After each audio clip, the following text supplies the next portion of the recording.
What's up with y'all? It's your boy Leak Hustle, aka Go Home Roger, and I'm back at it again with another video, another banger, some more knowledge, another gem, whatever you may like to call it. But yeah, though, I've had a great week so far. It's Thursday. I'm feeling good, and I thought I'd reach out to you guys just to let you guys know what I've been going through on my end and basically some things that I've learned in these past 4 or 5 days. And today I just want to talk to you guys about the truth about sustainability. And that's tough. That's tough for like people around my age group because, you know, if we're going to be honest, a lot of the successful people that you see and that you look up to and you admire and you try to like structure your life, and I'm not saying comparison is good, but the people you try to structure like your life around, because like, okay, he or she got to this point, so this is what I want. You know, those people that you structure your success around, they got it pretty late. I wouldn't say there's no such thing as too late, but like they got it pretty on the latter end of their lives. 35, 38, 48, 64. Like there's a lot of people that are successful that got it, and it wasn't in the early 20s, the mid 20s, the early 30s. Like, and for me, for people my age, it's very crazy to hear stuff like that because I can admit I'm a part of a microwave generation. Everything we have, TikTok 60 seconds, an Instagram post is 60 seconds, a reel is 60 seconds. Everything that's created around us subsequently makes us feel as if everything has to be right now.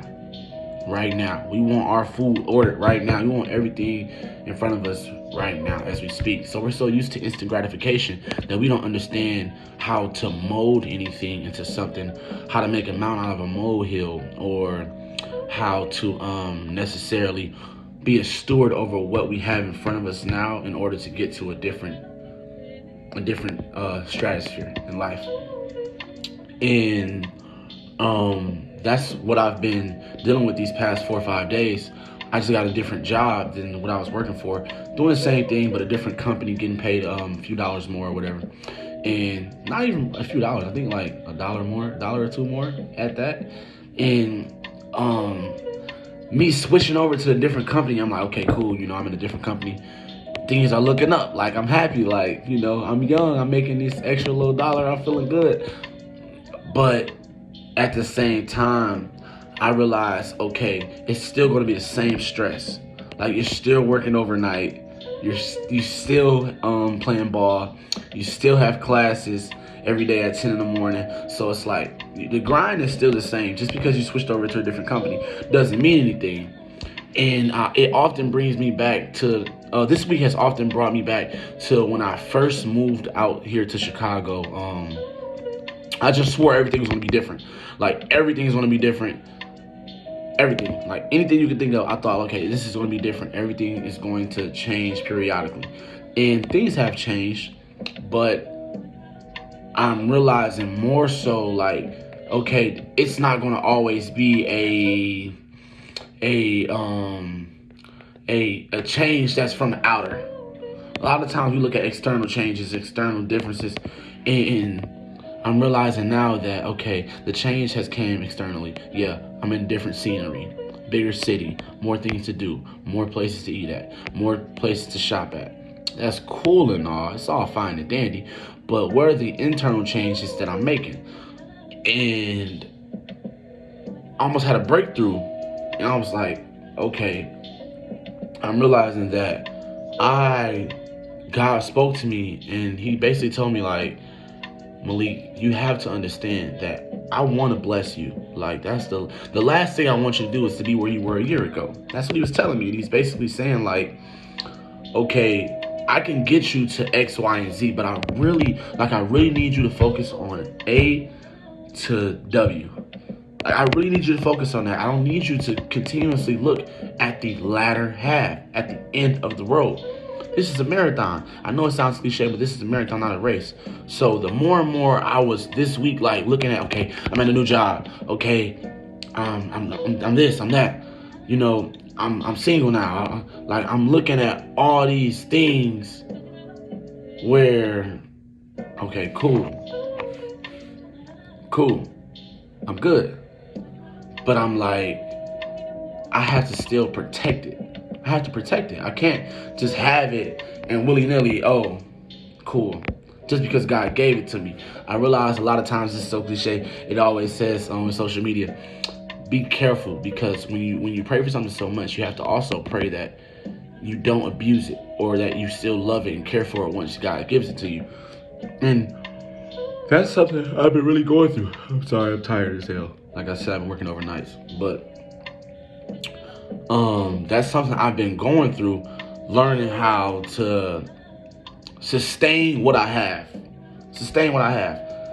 We ask for more money, but then we don't realize more money means a bigger responsibility over the money that you have.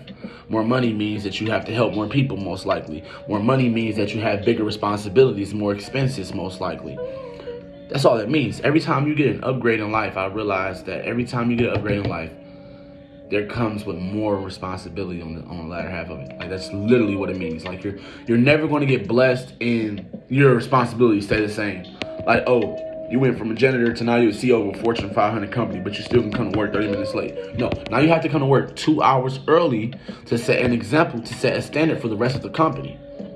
So it's like, dang, Lee, like, I'm asking for all these things from God without checking myself. Like, I check God all the time. Like, I want this, bro. Like, he's Santa. Like, no, I want this. This is what I want. This is what I want, God. And I think you should give it to me because you know I want it. I'm your son. I'm your favorite, right? You know, like, that's how I look at myself. So it's like, I had those conversations with him, and then I get, like, pissed when he gives it to me. Okay, I had a minor setback for a major comeback. Had a little couple things going on. I ended up having to go to work, whatever the case may be. This is the next day, actually, but I'm back. But we're going to continue our conversation. But yeah, though, so when don't forget though, like, comment, subscribe. Cool. But when I talk to God, I always be like, okay, I want this. Like, I feel like you should give it to me. But I never really sit back and think about, okay, these are the steps to, 1, getting it, and to 2, keeping it. Like, I'm gonna be real with y'all. For a long time, after one of my relationships ended, I don't want to be alone. Like, it's tough. Like, if you're gonna be real, it's tough once you get out of a relationship where you're so intimate and so connected, and there's a very big coven over the relationship, and it ends. You don't want to sit there and heal. So I was like, sadly enough, but I was like praying for something else. Like, let me get another relationship. Like, I need to not feel this. And I was going about it all the wrong way. And I got into another relationship, and like 2 months in, I'm like, this is not what I want. Like, in the process, I didn't just hurt myself, I hurt that person as well. And it's like, dang, like, you put yourself in a position to where you thought, and that's another thing about us, we think we got the answers to everything because it's us. Well, I've been in my body for 21 years, so I would think I know what I want. But that's, you know what you want, but you don't know what you need all the time. And I thought that I wanted another relationship, another person, just so I can get over the next person, the last person. And I realized, like, I abused God's blessing. I allowed him to put another woman into my life, and I mistreated the coven that me and her had. Because all in all, our real life wasn't ready. Like, our real life was in this relationship and still was dealing with past hurt, past pain.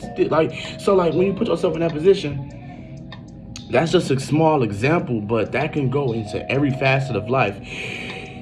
If you're asking God for things, he'll give it to you. He'll put you in a position to where it can become fruition. But you also have to have the mindset to where, okay, how can I sustain what I have now? Like, looking back at it, why was I asking for another relationship after I just bombed one? Like, why? Why was I asking for another one? What I should have been praying for is, God, help me find the relationship with myself. Let's do that. Let's start there, and then we're gonna go through a season where we're by ourselves and we're in solitude. And when the time is right, you'll present someone. You won't make me make the decision. You'll present someone, and I'll be able to do what I have to do. But right now, I should be focusing on that. Like that's how I should have went about it. But instead, I didn't sustain the blessing. The blessing was me being single. Like the blessing was me learning what I didn't want, learning what I shouldn't allow. That was the blessing in the breakup. Like, okay, these are the things that I need to start doing for me. These are the things. This is where I screwed up at. This is where I have to woo. So it's like, once I started to think like that, things got better. The light started to become more bright, because I'm like, okay, you got to have accountability, but you also got to have the sense of mind to sustain whatever you're given in that moment of time. A lot of times I tell my mom, like, Mom, I don't know what God want me to do. I don't know what God want me to do. And I saw a sermon, and the pastor was like, sometimes when you don't know what God wants you to do the last thing he told you to do. And the last thing God told me to do that I can really remember was just consecrate, like focus on him. Focus on him. Like real life, focus on him. Focus on him. The relationship you have with Christ, focus on that. And once you focus on that, you'll be good. Things will start coming. And I'm like, wow, like once I stopped like devoting my life to all of those worldly things, and I still have days where I screw up. I'm human.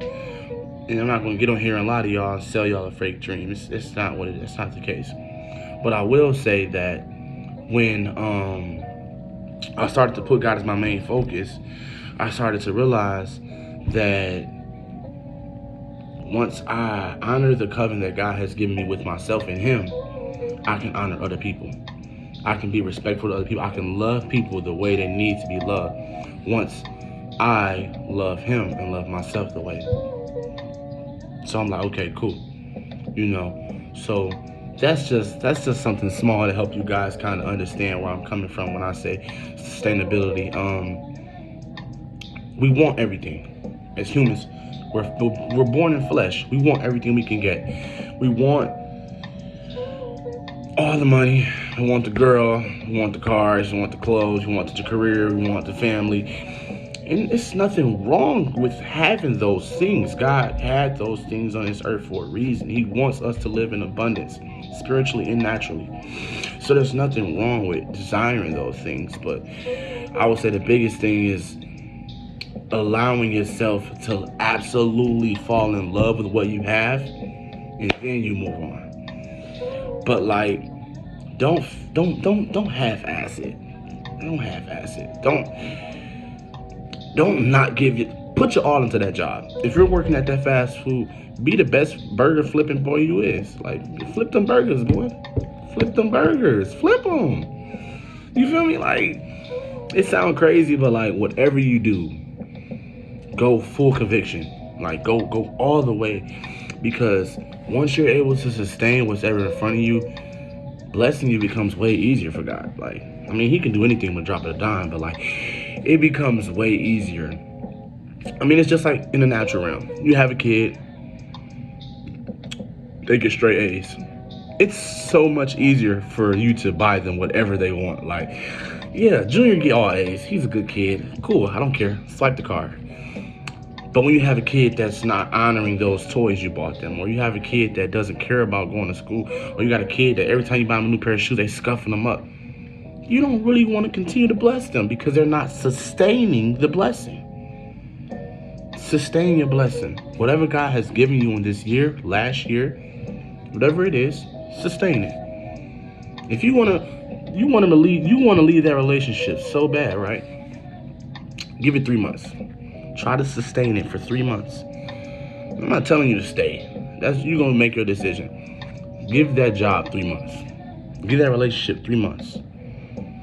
Give that new hobby 3 months. Just 3 months. Just three. It'll fly right by. Give it 3 months. And if you can't find any sustainability within those 3 months, cool. But don't shoot yourself short by giving up on something or trying to move past something before you try to actually sustain it and build something that's worth having. So that was it for today. I'm not gonna talk your heads off. It was your boy Lee Hustle. I'm back in the booth. We got good instrumentals playing. No copyright. Don't copyright me. We good though, you know. I want everybody to stay drippy. Continue to like these. Share them. Comment. Subscribe. You know, whatever the case may be. See ya.